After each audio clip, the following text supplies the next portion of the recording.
and welcome to Lab 5. I hope you are all doing well so far. I just wanted to take a second here to remind you that between all the craziness that's happening in the world, it's super important that you take some time to look after yourself. So whether that's getting outside for a walk or an activity or just doing something that you enjoy, just remember that balance is important.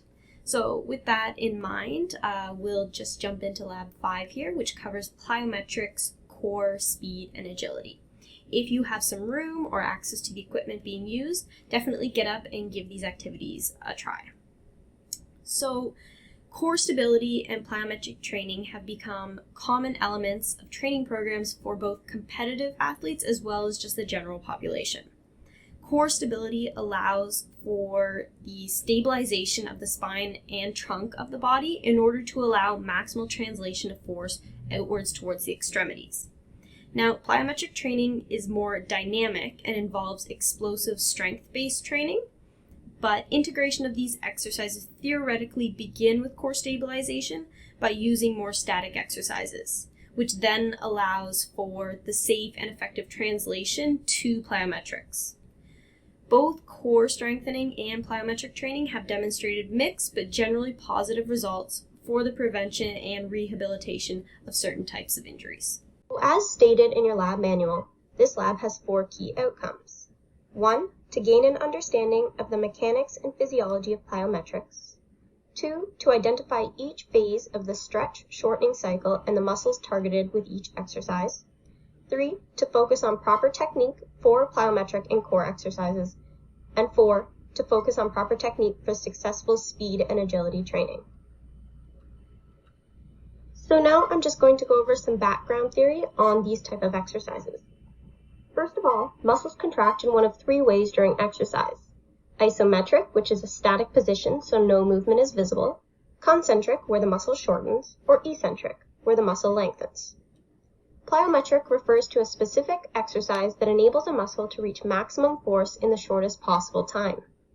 More specifically, the muscle is loaded with an eccentric action, followed immediately by a concentric action. This is because a muscle that is stretched before a concentric action will contract more forcefully and more rapidly. All plyometric movements involve the sequence of 3 phases that form the stretch shortening cycle.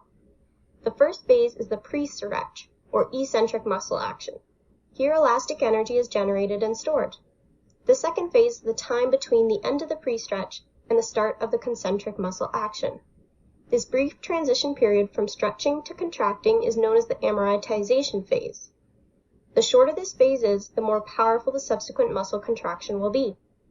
The third and final stage is the actual muscle contraction. During this action, mechanical energy is released as work. In practice, this is the movement the athlete desires for a powerful jump or throw. A classic example is the dip or preload just prior to a vertical jump. By lowering the center of gravity quickly, the muscles involved in the jump are momentarily stretched, producing a more powerful movement. The intent of plyometrics is to heighten the excitability of the nervous system or improve reactive ability within the neuromuscular system, and the goal of plyometric training is to reduce the amortization phase. The shorter the support time, the greater the athlete's neuromuscular reaction to the ground contact stimulus, and the more efficient the power output becomes. Plyometrics train 2 anaerobic energy systems, the creatine phosphate system and the lactic acid system. The creatine phosphate system depends on energy stores that already exist in the muscles, therefore useful for exercises that last between 4 and 15 seconds. The lactic acid threshold is reached when the muscle's energy stores have been exhausted by the creatine phosphate system. Exercises that proceed past the point of using the energy stores will tax the lactic acid threshold. These are exercise bouts near maximal effort that last around 30 to 90 seconds. In general, standing jumps and depth jumps are short duration activities used to train the creatine phosphate system. Multiple jumps, box jumps, and particularly bounding can qualify as exercises for training the lactic acid threshold. Most often, plyometric training is used in explosive strength training methods to enhance neural adaptations such as increased muscle recruitment and activation. Overall, plyometric exercises can improve athletic performance in athletes and develop physical fitness in non-athletes. plyometrics increase speed, power, and quickness, as the exercises use a lot of force and require a lot of strength, mobility, and flexibility. As a result, plyometric and speed exercises can become a regular part of traditional resistance training programs. So for the purpose of this lab, we are going to look at 4 different circuits. Circuit 1 will demonstrate lower body plyometrics, Circuit 2, upper body plyometrics, Circuit 3, core stability exercises, and Circuit 4, speed and agility training. Now I just wanted to make note that there are a range of exercises available for training each of these muscle groups, but for the purposes of this lab, we are just looking at a select few. So I'm just going to address the equipment utilized in this lab. 1 is a plyometric box. This is a height that is stable and solid for lower body activities. 2 is a medicine ball, preferably ones that do not rebound when thrown to the ground for upper body exercises. 3, a standard exercise mat for core work. 4 and 5 include hurdles and agility ladder for speed and agility circuit training. Again, if we did have the opportunity to perform these labs in face-to-face settings, we would ask everyone to work in small groups for quick and efficient transition through the exercises and the circuits. And we would also instruct you to perform 2 sets of each circuit with 2-minute rests between each set or each circuit. So here is plyometric circuit 1, lower body exercises.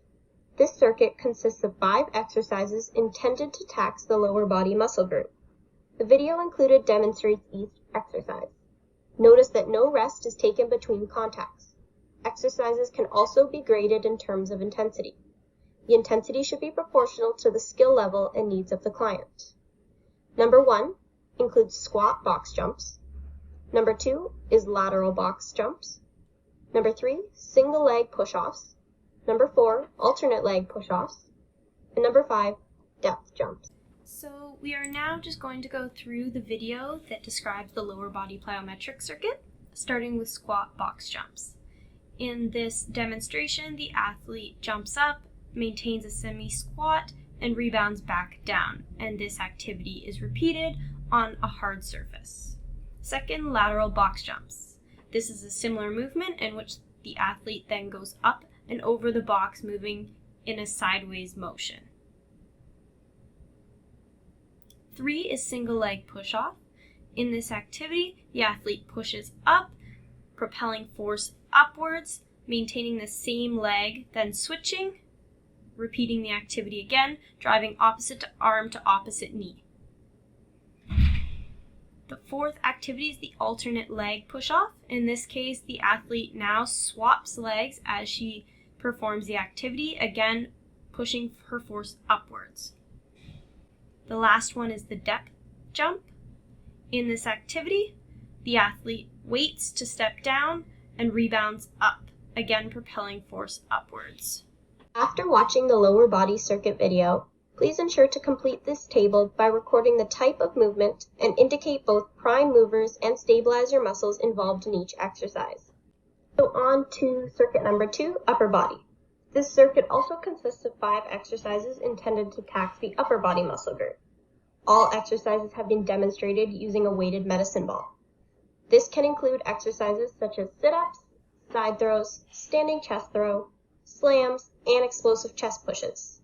Remember to also complete the table for these exercises performed. We are now going to take a look at the upper body exercises involved in this circuit. First up, we have sit-ups. In this case, the focus is on the arm push at the top of the sit-up. As you notice, the athlete is not utilizing the momentum of the ball to propel her upwards, but rather contracting and pushing. Next, we have side throw. In this case, we see the athlete tossing the medicine ball across the body, keeping the legs planted. Standing chest throw. This activity sees the athlete pushing the ball from chest height into the wall and catching the rebound. This can also be done at a distance in which the push is further and the rest is longer. Next, we have slams. This sees the athlete toss the medicine ball on the ground, arc up and over her head, and recatch on the other side to do the same activity. Finally, we have chest pushes. This sees the medicine ball being driven upwards over chest height and then caught again. The focus here is on the arm drive up. This is just another reminder to please complete this chart for the activities that were just described. Moving on to Circuit 3, Core Stability Training. Core stability can be defined as the ability to create extremity movement without compensatory movements of the spine or pelvis. Core activities should train the trunk muscles not only to stabilize, but also to assist as facilitators of trunk movement. Stability is provided in a coordinated manner by the active, passive, and control systems.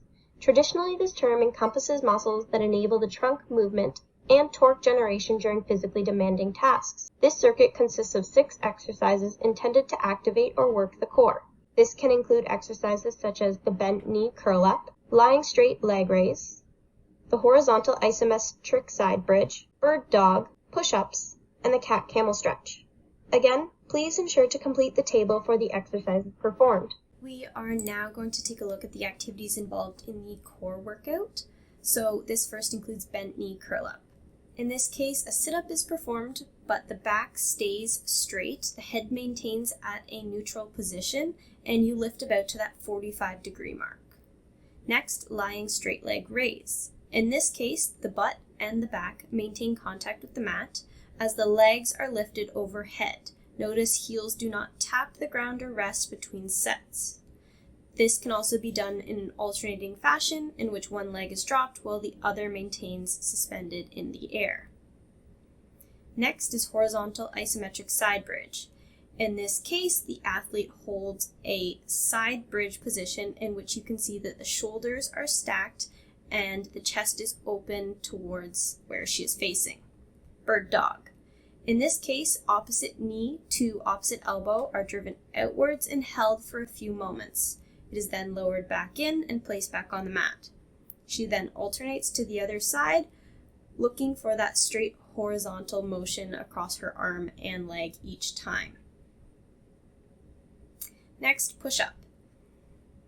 In this case, the athlete moves into a plank position, looking for a straight position through the back and through the buttocks. Again, she lowers herself down to the mat, touching chin and chest to the mat before powering herself back up. CAT-CAMEL stretch. In this case, the back is driven high. You then exhale, pushing the belly and the rib cage down towards the ground. This activity is repeated slowly several times. Please remember to complete the chart for the core activities that were just demonstrated in the previous video. Finally, Plyometric Circuit 4, Speed and Agility. This circuit consists of 3 exercises intended to benefit acceleration, deceleration, foot speed, quickness, and change of direction movement patterns. Number 1. The hexagon test is a simple test of agility. The test involves jumping quickly in and out of a hexagon shape. This is a test of one's ability to move quickly while maintaining balance. Number 2. Hurdles. Forward-facing and lateral rebound movements. Number 3. Ladders. A series of forward, backwards, and lateral movements that target speed, agility, and quickness. A series of activities have been performed for your viewing. So the last circuit we're going to take a look at today includes speed and agility exercises. First, we have the hexagon test.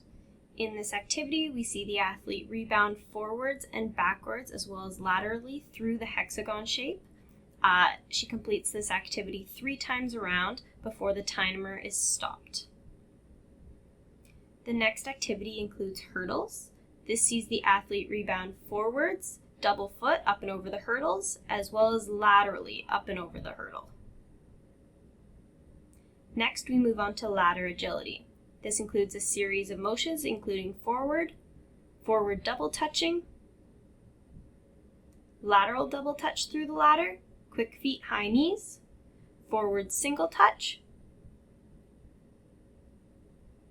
forward crossover, in which the athlete moves sideways and forward through the ladder, in-out jumping,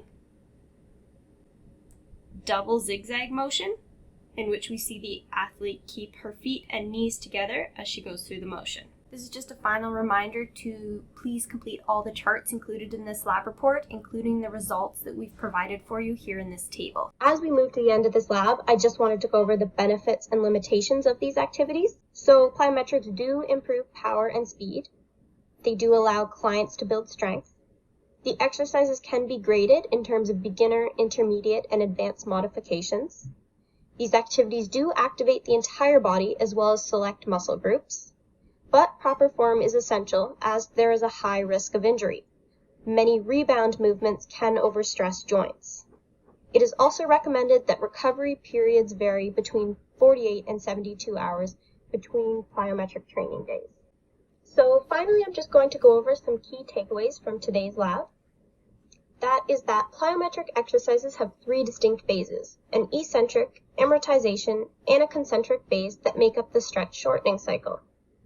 To date, plyometric training has been shown to improve the following physical qualities in both youth and adult populations: strength, speed, power, change of direction speed, balance, jumping, throwing, kicking, and even bone density. Plyometric activities require athletes to produce high levels of force during very fast movements. They also demand the athletes to produce this force during very short time frames. As a result, plyometrics are typically not seen as just exercises or drills, but as more complex movements, due to their higher complexity. The intensity of each plyometric activity is also different for each athlete. The explosive nature of these exercises makes it a great training alternative for athlete populations. However, there is also minimal muscle hypertrophy during plyometric training. As a result, plyometric and speed exercises can become a part of a traditional resistance training program. When plyometrics are coupled with speed and agility training, benefits can be apparent for a wide range of the population. Again, I just wanted to make note that all exercises that were performed today were simply a demonstration of some of the possible movements that one can include in their training program. This is by no means an exhaustive list. This is just a reminder to utilize the article referred to in the lab manual to answer the required discussion questions. So that brings us to the end of lab number 5. Thank you again for listening, and I hope this improved your knowledge and understanding of plyometric-based activities and specifically core speed and agility-based work. If you have any questions or concerns about today's lab, please do not hesitate to contact your TA. We are always here to help you. Thanks again. Have a great day. Bye.